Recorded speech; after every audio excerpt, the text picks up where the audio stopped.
आज हम सभी किसकी अनुमोदना कर रहे हैं? नव दीक्षिता की अनुमोदना कर रहे हैं। तो सभी एक साथ गाएंगे, ओ घोरुणी थारी चेली बनू मैं, थारी चेली बनू मैं, हर दम तेरे साथ रहूं मैं। ओ गुरुणी थारी चेली बनू मैं, थारी चेली बनू मैं, हर दम तेरे साथ रहूं मैं। मंगलम धम्मं पिभु सद्दहंतया दुल्लहया कायेन पासया,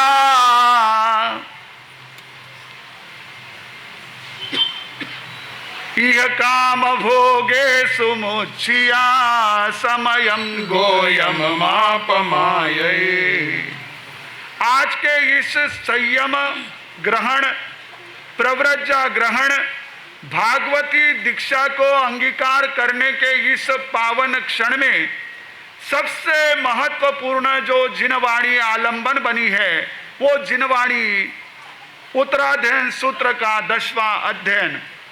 ये गाथा कहती है कि धर्म की श्रद्धा करने के बावजूद भी, धर्म में रुचि होने के बावजूद भी उस धर्म को आत्मसात करना अत्यंत मुश्किल है, दुर्लभ है। क्योंकि यह काम गुणे सुमुच्छिया, हमारी अनादि काल की जो प्रवृत्ति है, आहार भय मैथुन परिग्रह संज्ञाएं, हमें बार बार पीछे की ओर खींचती है। उनमें रही हुई मूर्छा, उनमें रही हुई आसक्ति धर्म कार्य में आगे बढ़ने में सबसे महत्वपूर्ण ऐसी बाधा बनती है। तो समयम गोयम मापमा, इसलिए क्षण मात्र भी प्रमाद मत करो। यह अप्रमत्तता का संदेश आज से अपने जीवन में जिन्हें आत्मसात करना है, ऐसी हमारी नवदीक्षिता महासती जी, जो कि अब हमारे, जैसे मैंने प्रारंभ में कहा था, भगवती स्वरूपा ऐसा एक रूप धारण करके यहाँ पाठ पर विराजित है। आप और हम सभी के लिए एक प्रेरणास्पद क्षण है, क्योंकि यह इस प्रकार से कल्याणी का साध्वी के रूप में परिवर्तन मात्र वेशांतर नहीं है, तो पूर्ण रूपांतरण है। ये दीक्षा यानी पूर्ण रूपांतरण की प्रक्रिया होती है, वह केवल बाहर से ही नहीं तो भीतर से भी बदलती है। भीतर से बदलती है तभी बाहर में बदलाव आता है। कोई मुस्कुराता है तो उसके भीतर में कहीं ना कहीं कोई ना कोई ऐसा भाव होता है। कोई यदि आंसू बहाता है तो कहीं ना कहीं उसका दर्द बोलता है। और कोई यदि वेश परिवर्तन करके इस प्रकार से परमात्मा के पद पर आगे बढ़ता है तो निश्चित रूप से उसका मन ऐसे विशेष और बहुत ही श्रेष्ठ भावों से संपन्न होता है, समृद्ध होता है।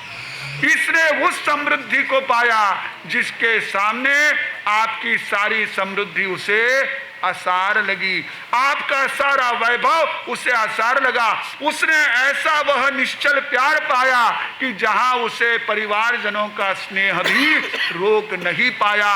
ऐसे इस प्रकार से भीतर में जिसने अपने समृद्धि को आत्मसात किया, पाया है, और उसी समृद्धि की सुरक्षा के लिए संयम लिया है। जैसे आप अपने वैभव को सुरक्षित रखने के लिए तिजोरी में बंद करते हैं, वैसे इसने भीतर में जिस समृद्धि को पाया है उस समृद्धि को सुरक्षित रखने के लिए संयम ग्रहण किया है। संयम ग्रहण में सबसे पहली शर्त होती है समर्पण की, जो हमने कल्याणी के वक्तव्य में पग पग पर देखी। कितना उसका अहोभाव, कितना उनका समर्पण, कितनी उनकी आस्था, कितनी उनकी अपने गुरु चरणों के प्रति ऐसी यह एक अहोभाव की, एक सम्मान की भावना। यही भावना जीवन पर्यंत हमारा संबल बनेगी। गुरु आज्ञा को सर्वश्रेष्ठ मानना। जब मुझे मल्ली श्री जी महाराज ने कल कहा कि मेरी कल्याणी से बात हुई कि अक्षय श्री जी महाराज साहब के स्वास्थ्य की साता नहीं है और ऐसे में हमें गुरु माँ के चरणों में पहुंचना है, तो उन्होंने कहा कि मैं उनके आशीर्वाद लेकर के आपके साथ भी चलूंगी, क्योंकि आप भी मुझे अपने गुरुनी तुल्य हो। कितनी बड़ी बात है, कितना उसका यह एक तरह से समर्पण है। इस तरह जो गुरु आज्ञा में रहने के लिए प्रतिपल तैयार रहता है, वो समर्पित ऐसी चेतना संयम के पथ पर आगे बढ़कर जिन शासन को ही नहीं तो समग्र ऐसे एक प्रकार से इस विश्व को आलोकित करने का सामर्थ्य रखती है। तो ऐसी संयम के जीवन में प्रथम समर्पण, दूसरा स्वाध्याय का आलंबन होता है, जो उसे परिवार से विरासत में मिला हुआ है।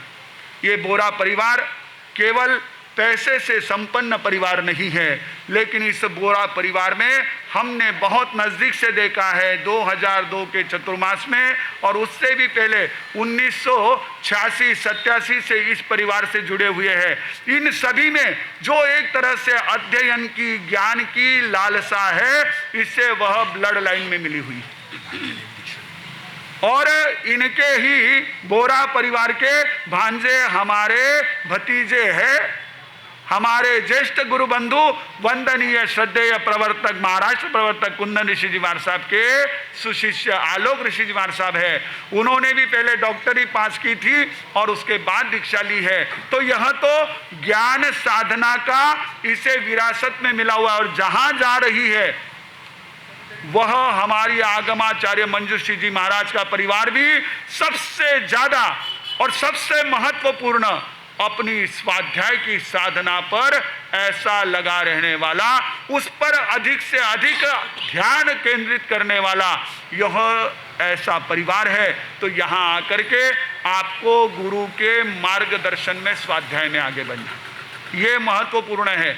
आजकल सब जगह सब किताबें उपलब्ध हो गई है, तो कई लोग पढ़ लेते हैं, पढ़ करके पुस्तकी पोथी पंडित हो जाते हैं, लेकिन ये भाग्यशाली है कि इसे ऐसी उज्जवल परंपरा, ऐसी महान परंपरा मिल रही है कि जिस परंपरा में स्वाध्याय को विधिवत प्रदान किया जाता है। तो समर्पण, स्वाध्याय और उसी के साथ साथ हमारा एक तरह से अपना संयम, इन चीजों के माध्यम से आने वाला आपका जीवन निश्चित रूप से उज्जवल समुज्वल रहेगा। हमारा संपूर्ण संघ आपके आगमन पर और आपके संयम पर गौरव का अनुभव करेगा, ऐसा विश्वास है। यह जो अभी हमारे सर ने कहा कि इस कार्यक्रम के संपूर्ण सफलता में हमें महासती जी, अक्षय श्री जी महाराज साहब का बहुत एक अच्छा ऐसा सहयोग मिला। मुझे लगता है कि इस संपूर्ण कार्यक्रम की सफलता का श्रेय दो लोगों को देना चाहिए। एक तो हमारे आगमाचार्य मंजूश्री जी महाराज और दूसरे हमारे शांतिभाव बोरा। क्यों? क्योंकि आगमाचार्य मंजूश्री जी महाराज साहब ने रमन भाऊ लुंकर, जो कि वर्तमान में भिवरी जयती जैनम तीर्थ के अध्यक्ष है, और उनकी पूरी टीम, सुनील भामणा, सुनील भाऊ लुनावत वगैरह, सबका आग्रह होने के बावजूद भी अक्षय श्री जी महाराज साहब के कंधे पर अपने कर्तव्य की धुरा सौंपकर वडगांव शेरी संघ को क्या किया, ये लाभ दिया। और दूसरा शांति भाव को इसलिए कि शांति भाव स्वयं, हमने जब जब वडगांव शेरी में आए हैं देखा है, बहुत सुंदर एंकरिंग करते हैं, हमारी हर बात को बहुत अच्छी तरह से वो रखते हैं। लेकिन उन्होंने कहा नहीं, इस कार्यक्रम को समय पर और एक डिसिप्लिन में पूरा करना है, तो ये काम मैं किरण सर को सौंपता हूं। तो इन दोनों ने जिनको चुना ना, इसलिए इनको धन्यवाद देता हूं कि कार्यक्रम संचालन के लिए शांति भाव ने किरण सर को चुना, और इस संपूर्ण कार्यक्रम में अपना मार्गदर्शन देने के लिए महासती जी, आगमाचार्य मंजूश्री जी महाराज ने अक्षय श्री जी महाराज को चुना।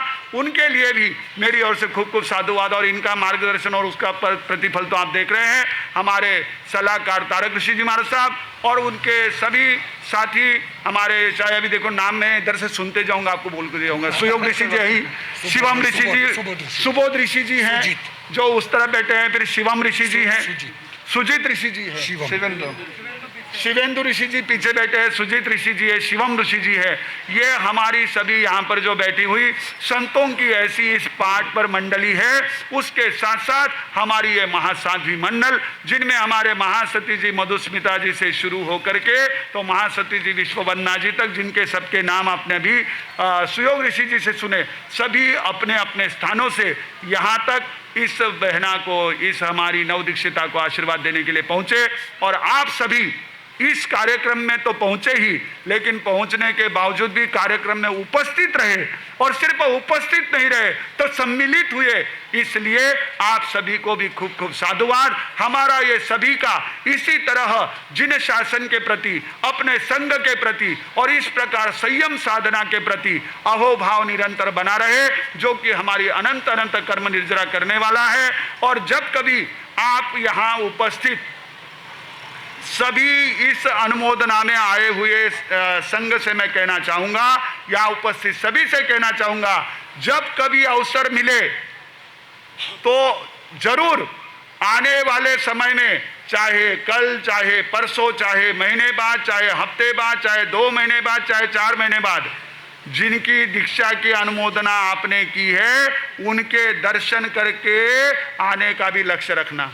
नहीं तो माँ दीक्षा में गया था, पचे 10 साल पचे केवल माणसं थाने दीक्षा में आया था, ओळख्या गई। अब हर एक की परीक्षा, और ओळख्या गई पूज्यच मती, वो अभी स्वाध्याय करेंगे, ओळखता बैठेंगे, लेकिन हम कम से कम अपनी ओर से उनके प्रति जो है इस प्रकार की एक उनके संयम की अनुमोदना के लिए जब कभी अवसर मिले, चाहे वो भिवरी में हो, चाहे अब उनका चतुर्मास 16 तारीख को बड़ी दीक्षा के समय घोषित होगा ही, उस जगह हो जहाँ कहीं वे रहे, बराबर एक बार दर्शन का भाव रखे। पहली बार के लिए मैं कह रहा हूं, उसके बाद की आप सोचना, लेकिन एक बार हम जरूर, क्योंकि ऐसी संयम की अनुमोदना करने से हमारी कर्म निर्जरा होती है और हमारे धर्म की प्रभावना होती है। आप सभी इस बात का ध्यान रखें।